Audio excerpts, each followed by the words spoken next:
Hello viewers. तो आज की क्लास में हम डेफिनेट इंटीग्रल से रिलेटेड एक इम्पॉर्टेंट प्रॉब्लम सॉल्व करेंगे, जिसमें हमारे पास एब्सोल्यूट वैल्यू फंक्शन होगा। राइट। तो यहाँ पर हमें इवेल्युएट करना है इस फंक्शन को 0 to π/2, और mod of half minus cos of x d x हमें दिया हुआ है। तो चलिए देखते हैं कि कैसे हम इस इंटीग्रल को सॉल्व करेंगे कॉस फंक्शन की जो ग्राफ है इसका यूज़ करके, और एब्सोल्यूट वैल्यू फंक्शन की डेफिनेशन का भी यहाँ पर हम यूज़ करेंगे।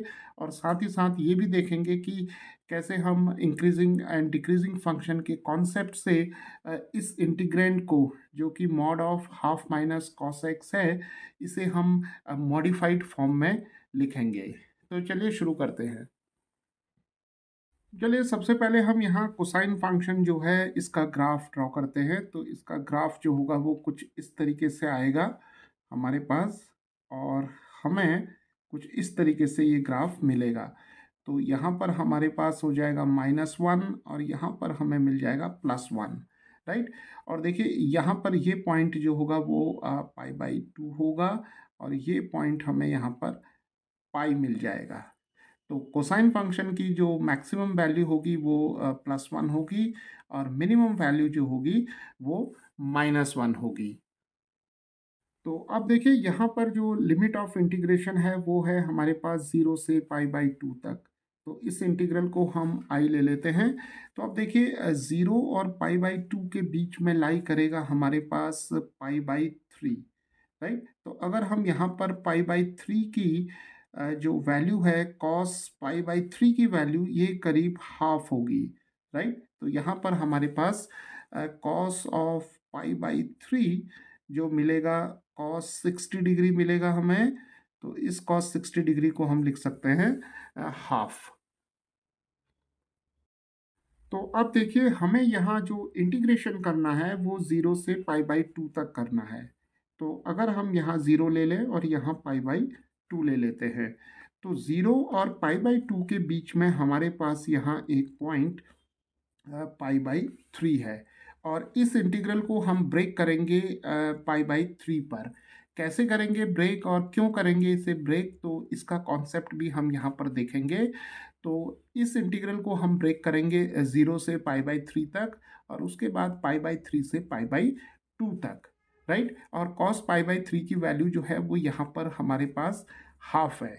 तो चलिए कॉन्सेप्ट देखते हैं यहाँ पर हम सबसे पहले इंक्रीजिंग एंड डिक्रीजिंग फंक्शन का। तो चलिए एफ ऑफ एक्स यहाँ पर हम मान लेते हैं कॉस ऑफ एक्स। राइट। और इंटरवल ले लेते हैं हम 0 से π/2 तक, क्योंकि हमें जो इंटीग्रेशन करना है वो 0 से π/2 तक करना है। तो अब देखिए अगर हम इसे डिफ्रेंशिएट करेंगे तो हमें यहाँ पर मिलेगा F prime of x minus sine x. Right. और 0 से π/2 तक जब हम यहाँ डेरिवेटिव की वैल्यू फाइंड आउट करेंगे तो देखिए हमें जो डेरिवेटिव मिलेगा वो नेगेटिव मिलेगा। तो नेगेटिव मिलने का मतलब है कि एफ प्राइम ऑफ एक्स जो होगा वो लेस देन 0 होगा, जो डेरिवेटिव यानी कि जो स्लोप है वो 0 से कम होगा। राइट। तो अब जब एफ प्राइम ऑफ एक्स 0 से कम होगा यानी कि नेगेटिव होगा, तो इसका मतलब ये है कि एफ ऑफ एक्स जो कि कॉस एक्स है ये एक डिक्रीजिंग फंक्शन होगा 0 से π/2 तक। तो चलिए 0 से π/2 जो इंटरवल है इसे हम दो इंटरवल्स के फॉर्म में ब्रेक कर देते हैं। तो पहला इंटरवल जो होगा वो 0 से π/3 तक होगा, और दूसरा इंटरवल जो होगा वो π/3 से π/2 तक होगा। राइट। तो पहले हम इस इंटरवल को कंसीडर करते हैं। राइट। तो अब देखिए जब x की वैल्यू लेस देन π/3 होगी, यानी कि जब हम वो सारी वैल्यूज x की जो 0 और π/3 के बीच में लाई करती है, अगर हम इसे कंसीडर करते हैं यानी कि x लेस देन π/3 होता है, तो इसका मतलब ये होगा कि cos x जो होगा वो ग्रेटर देन cos π/3 होगा। अब देखिए ये कैसे हुआ। तो यहाँ पर देखते हैं हम x लेस देन π/3। तो यहाँ पर डिक्रीजिंग फंक्शन की हम डेफिनेशन देखेंगे। राइट। तो जैसे अगर हमारे पास कोई इनइक्वालिटी x लेस देन π/3 है और हमने इस इनइक्वालिटी के दोनों तरफ कॉस लिया है, तो cos of x greater than, यानी कि इनइक्वालिटी जो है वो रिवर्स हो गई है। तो रिवर्स तब होगी जब फंक्शन जो होगा वो डिक्रीजिंग फंक्शन होगा। तो कैसे होगा, देखिए डिक्रीजिंग फंक्शन की डेफिनेशन क्या होती है कि अगर हमारे पास दो पॉइंट है x1 और x2, राइट, और x1 जो है वो लेस देन है x2 के, तो f ऑफ x1 जो होगा वो greater than f of x2 होगा। तो इसे हम ग्राफ से भी देख सकते हैं। तो अब देखिए, अगर हमारे पास कोई फंक्शन f ऑफ x है और ये डिक्रीजिंग फंक्शन है, राइट, तो यहाँ पर हम एक पॉइंट ले लेते हैं x1 और एक पॉइंट ले लेते हैं यहाँ पर, मान लेते हैं कि ये पॉइंट x1 है और ये पॉइंट x2 है।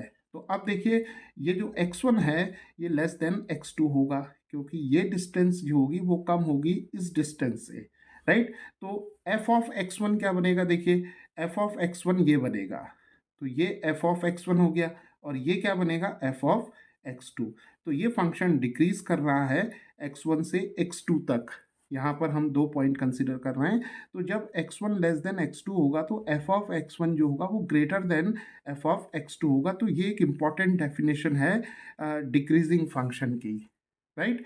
तो अब जब यहाँ पर x1 को हम x मान लेते हैं, देखिए इसको हमने x मान लिया और पाई बाई 3 को हमने x2 मान लिया, तो ये डेफिनेशन हम यहाँ अप्लाई करेंगे। तो जो cos ऑफ x होगा, यानी कि f ऑफ x, यानी कि f ऑफ x1 है, तो f ऑफ x जो होगा वो ग्रेटर देन हो जाएगा f ऑफ x2 के, और f ऑफ x2 क्या है, f ऑफ पाई बाई 3 है। तो f ऑफ x क्या था, cos x था, तो cos x greater than f of pi by 3 है। तो f ऑफ पाई बाई 3 क्या होगा, cos pi by 3, cos pi by 3 की वैल्यू जो होगी वो हाफ हो जाएगी, तो हमें मिल जाएगा cos x is greater than half.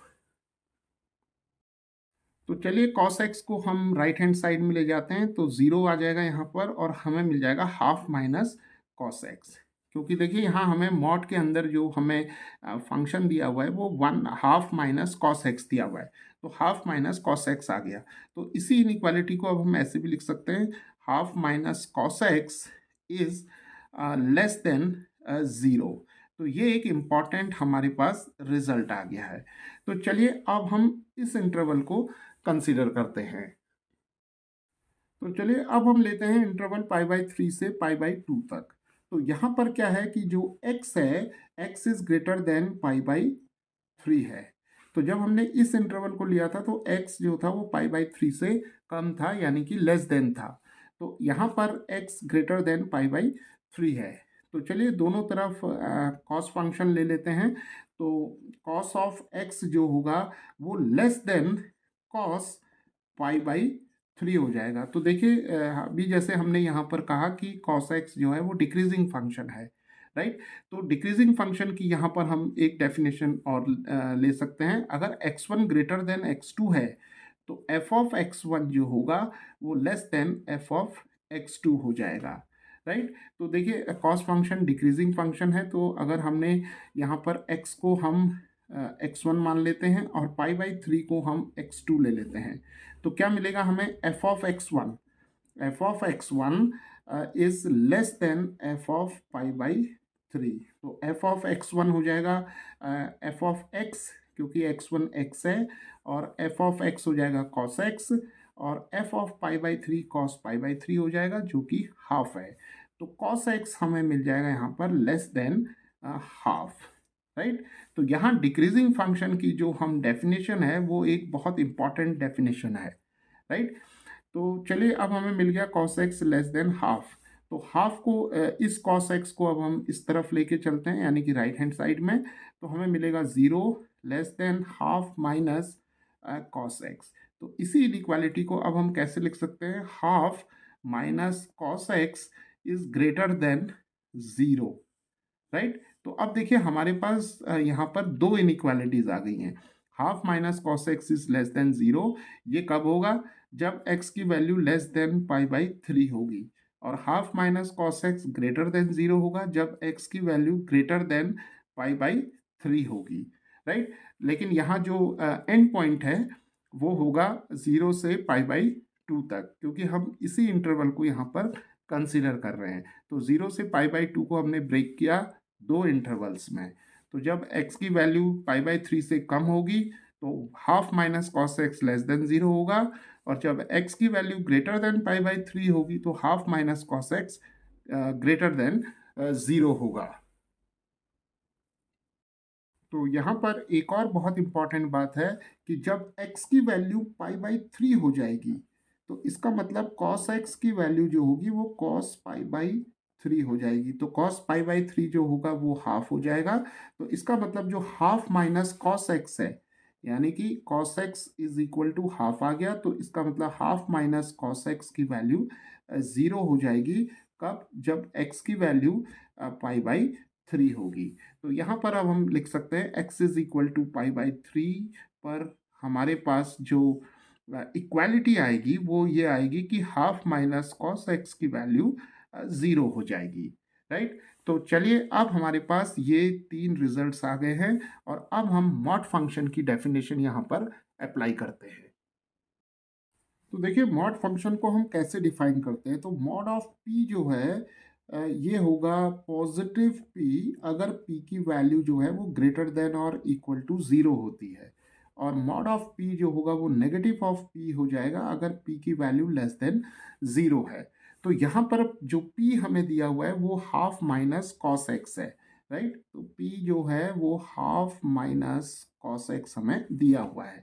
तो चलिए इस डेफिनेशन को हम जो ये फंक्शन हमें p is equal to half minus cos x है इस पर अप्लाई करते हैं। तो देखिए हमें मिलेगा mod of half minus cos x is equal to positive मिलेगा हमें हाफ माइनस कॉस एक्स। कब होगा ये? तो देखिए पॉजिटिव कब है? Half minus cos x positive यानी कि ग्रेटर देन 0 कब है?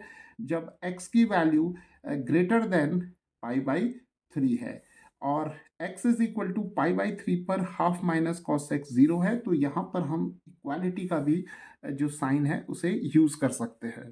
राइट। तो mod of half minus cos x है positive half minus cos x. तो 1/2 माइनस कॉस एक्स जो है वो ग्रेटर देन 0 है। तो ग्रेटर देन 0 का मतलब पॉजिटिव है। तो यहाँ पर नेगेटिव कब होगा? यानी कि negative half minus cos x हमें मिलेगा कब? जब x की वैल्यू जो होगी वो लेस देन पाई बाई 3 होगी, यानी कि हाफ माइनस कॉस एक्स। तो x less than pi by 3। Right. तो इस इंटीग्रल को सॉल्व करने के लिए सबसे पहले हमें जो मॉड फंक्शन हमें यहाँ दिया हुआ है इस मॉड फंक्शन को हम इस तरीके से हमें डिफाइन करना होगा, और इसे डिफाइन करने के लिए हमने इस तरीके से जो कॉन्सेप्ट है उसका यूज किया। तो चलिए अब इस इंटीग्रल आई को हम इस तरीके से लिख सकते हैं 0 से पाई बाई 3, यानी कि जो ब्रेकिंग पॉइंट होगा वो पाई बाई 3 आ जाएगा। राइट। तो x less than pi by 3। तो जब हम 0 से पाई बाई 3 तक जाएंगे तो x less than pi by 3 होगा। तो mod of half minus cos x जो होगा वो negative of half minus cos x होगा, जो कि minus half plus cos x होगा। राइट। तो नेगेटिव से हमने अंदर मल्टीप्लाई कर दिया, तो यहाँ हमें मिलेगा minus half plus cos x, और यहाँ पर आ जाएगा डी एक्स। राइट। और जो सेकेंड इंटीग्रल बनेगा वो बनेगा पाई बाई 3 से पाई बाई 2 तक, और क्योंकि पाई बाई 3 से पाई बाई 2 तक जब हम जाएंगे तो एक्स की वैल्यू जो होगी वो पाई बाई 3 से ग्रेटर देन होगी। तो ग्रेटर देन होगी तो यहाँ पर हमें मिलेगा positive half minus cos x. Right. तो अब देखिए हमारे पास यहाँ पर दो इंटीग्रल हमें मिल गए हैं I1 और I2। तो I1 और I2 को अब हम सेपरेटली सॉल्व कर सकते हैं। तो I1 हमारे पास हो जाएगा माइनस हाफ एक्स, क्योंकि डी एक्स का जो इंटीग्रल होगा वो x होगा, और यहाँ पर कॉस एक्स का इंटीग्रल जो होगा वो साइन एक्स हो जाएगा। राइट। और लिमिट्स आ जाएंगी 0 से पाई बाई 3। तो चलिए लिमिट्स रखते हैं और डिफरेंस लेते हैं। तो पाई बाई 3 यहाँ रखेंगे तो हमें मिलेगा half minus half times pi by 3 plus sine pi by 3। और जब हम यहाँ 0 रखेंगे तो यहाँ भी 0 आ जाएगा, और साइन 0 की वैल्यू भी जो होगी वो 0 हो जाएगी। तो यहाँ हमें 0 मिल जाएगा और साइन 0 भी 0 हो जाएगा। तो ये हो जाएगा हमारे पास -π/6, 3 टू ज़ा 6, और साइन π/3 की वैल्यू यानी कि साइन 60 डिग्रीज की वैल्यू जो होगी वो √3/2 आ जाएगी। तो I1 की वैल्यू हमें ये मिल जाएगी। तो चलिए I2 की वैल्यू कैलकुलेट करते हैं। तो यहाँ पर हाफ dx यानी कि इंटीग्रल हो जाएगा हाफ x, और cos x का इंटीग्रल sin x हो जाएगा, और लिमिट्स आ जाएंगी हमारे पास π/3 से π/2 तक। तो π/2 यहाँ रखते हैं, तो हाफ टाइम्स π/2 माइनस साइन π/2 मिलेगा हमें, और उसके बाद माइनस π/3 रखेंगे तो हाफ टाइम्स π/3 माइनस साइन π/3 मिल जाएगा हमें, राइट। तो ये हो जाएगा π/4, 2 टू ज़ा 4, साइन π/2 की वैल्यू 1 हो जाएगी, साइन 90 डिग्रीज, और यहाँ पर हमें मिल जाएगा π/6, और यहाँ मिल जाएगा हमें माइनस साइन π/3, तो साइन π/3 साइन 60 डिग्रीज होगा, तो √3/2 आ जाएगा। तो इसे हम लिख सकते हैं π/4 माइनस 1 माइनस π/6 प्लस √3/2, राइट। तो π/4 और π/6 इन दोनों को हम सॉल्व कर लेते हैं यहाँ पर। तो हमें मिल जाएगा एलसीएम यहाँ 12, तो 4 3 ज़ा और देन 6 2 ज़ा, तो यहाँ हमें मिलेगा 2π माइनस 1 प्लस √3/2। तो ये आ जाएगा हमारे पास π/12 माइनस 1 प्लस √3/2, राइट। तो I2 की वैल्यू हो जाएगी π/12 माइनस 1 प्लस √3/2। तो अब हम क्या करेंगे, I की वैल्यू फाइंड आउट करने के लिए इन दोनों इंटीग्रल्स को इनका सम कर देंगे। तो I हो जाएगा I1 प्लस I2, तो I1 की वैल्यू -π/6 प्लस √3/2, और I2 की वैल्यू हमें मिल जाएगी π/12 माइनस 1 प्लस √3/2, राइट। तो -π/6 और π/12 को अगर हम यहाँ एलसीएम लेंगे तो हमें मिलेगा 12, और यहाँ पर आ जाएगा -2π प्लस पाई, और √3 प्लस √3/2, इन दोनों को सॉल्व करेंगे, और यहाँ पर -1 को इसी तरीके से लिख लेंगे। तो π-2π हो जाएगा -π/12, और ये हो जाएगा 2√3, तो 2 और 2 कैंसिल हो जाएंगे, तो √3 मिलेगा, और यहाँ हमें मिल जाएगा -1, राइट। तो इस इंटीग्रल की वैल्यू जो है 0 से π/2 mod of half minus cos x d x है, इसकी वैल्यू हमें मिल जाएगी π/12 minus π/12 plus √3 minus 1, right. So viewers, इस तरीके से हम एब्सोल्यूट वैल्यू फंक्शन का जो कॉन्सेप्ट है और इंक्रीजिंग डिक्रीजिंग फंक्शंस का जो कॉन्सेप्ट है, इसका यूज़ करके इस तरीके के जो मॉड फंक्शन से रिलेटेड जो इंटीग्रल्स हैं, इन्हें हम सॉल्व कर सकते हैं। हेलो व्यूअर्स, तो आज के सेशन में हम डेफिनेट इंटीग्रल से रिलेटेड एक और बहुत इम्पॉर्टेंट प्रॉब्लम सॉल्व करेंगे, जिसमें कि हमारे पास जो इंटीग्रेंड है, इसमें मॉडुलस फंक्शन जो है इन्वॉल्व होगा, राइट। तो चलिए यहाँ पर फाइंड आउट करते हैं इस इंटीग्रल की वैल्यू 0 to 3π/4, और जो इंटीग्रेंड है हमारे पास वो है mod of cosine x, right. तो जब भी हमारे पास मॉड फंक्शन होता है और ट्रिग्नोमेट्रिक फंक्शंस होते हैं, तो हम यहाँ पर जो मॉड फंक्शन की प्रॉपर्टीज़ हैं, जो डेफिनेशन है, उसका यूज़ करेंगे, और ट्रिग्नोमेट्रिक फंक्शंस की जो प्रॉपर्टीज़ हैं, उनका भी यूज़ करते हैं, राइट। तो देखिए, चलिए इस इंटीग्रल को हम आई मान लेते हैं। अब देखिए यहाँ पर हमारे पास मॉड ऑफ कॉस एक्स है। तो चलिए देखते हैं कि जो ट्रिग्नोमेट्रिक फंक्शंस हैं, इनका जो साइन कन्वेंशन होता है चारों क्वाड्रेंट्स में, वो किस तरीके का होता है। तो देखिए, ये हमारे पास यहाँ पर क्वाड्रेंट्स आ गए। ये फर्स्ट क्वाड्रेंट है, ये सेकंड है, ये थर्ड है, और ये फोर्थ है। तो यहाँ पर हमारे पास 0 आ जाएगा, यहाँ पर π/2, यहाँ पर पाई आ जाएगा, यहाँ 3π/2, और यहाँ पर हमारे पास 2π आ जाएगा। तो अब देखिए, यहाँ जो लिमिट ऑफ इंटीग्रेशन है, वो हमारे पास 0 से 3 पाई बाई 4 तक है। तो ये एंगल जो होता है 3 पाई बाई 4, ये एंगल जो होगा वो 135 डिग्रीज के इक्वल होगा। तो 135 डिग्रीज जो होगा ये हमारे पास सेकेंड क्वाड्रेंट में हमें ये एंगल जो है मिलेगा। तो यहाँ पर बना लेते हैं इसे कुछ इस तरीके से, राइट।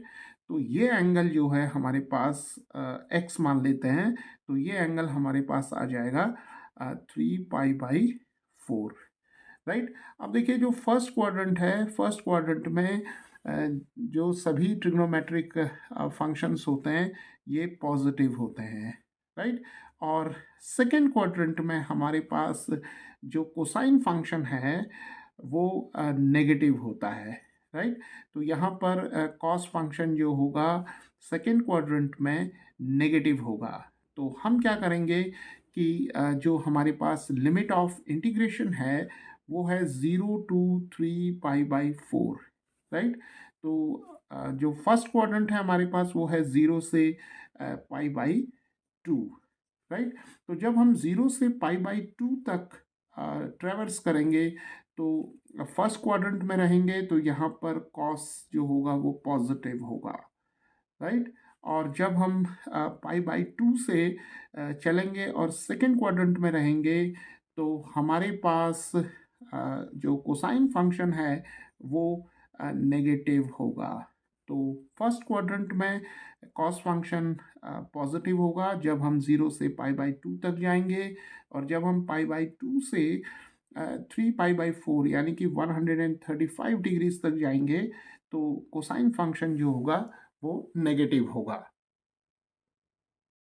तो अब हम क्या कर सकते हैं कि इंटीग्रल्स की जो एडिटिव प्रॉपर्टी होती है उसका यूज़ करते हैं, और यहाँ पर इस इंटीग्रल को हम दो पार्ट्स में डिवाइड कर लेते हैं, स्प्लिट कर लेते हैं। तो पहला जो इंटीग्रल होगा वो 0 to पाई बाई 2 होगा, यानी कि फर्स्ट क्वाड्रेंट में रहेंगे, mod of cos x d x आ जाएगा। और जो सेकंड इंटीग्रल होगा वो पाई बाई 2 से हमारे पास आ जाएगा 3 पाई बाई 4 तक, और यहाँ मॉड ऑफ कॉस एक्स हो जाएगा, राइट। तो अब देखिए हमारे पास यहाँ पर दो इंटीग्रल्स आ गए हैं। तो अब हम यहाँ पर यूज़ करेंगे जो एब्सोल्यूट वैल्यू फंक्शन है इसकी डेफिनेशन को।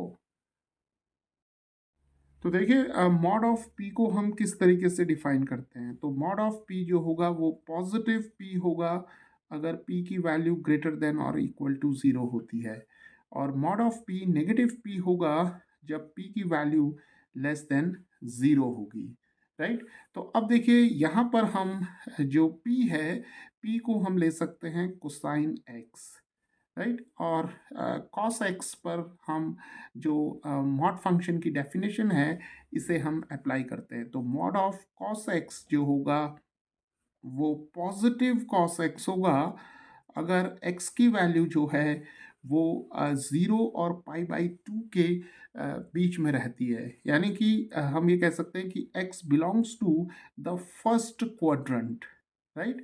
और मॉड ऑफ कॉस एक्स जो होगा वो नेगेटिव कॉस एक्स होगा अगर एक्स की वैल्यू जो है वो सेकेंड क्वाड्रेंट में रहती है। तो यहाँ पर हम जो फर्स्ट क्वाड्रेंट है हम इसे इस तरीके से भी लिख सकते हैं 0 to पाई बाई 2, और यहाँ पर जो सेकेंड क्वाड्रेंट है इसे हम लिख सकते हैं पाई by 2 to 3 pi by 4, right, क्योंकि हमारे पास जो अपर लिमिट है वो 3 पाई बाई 4 है।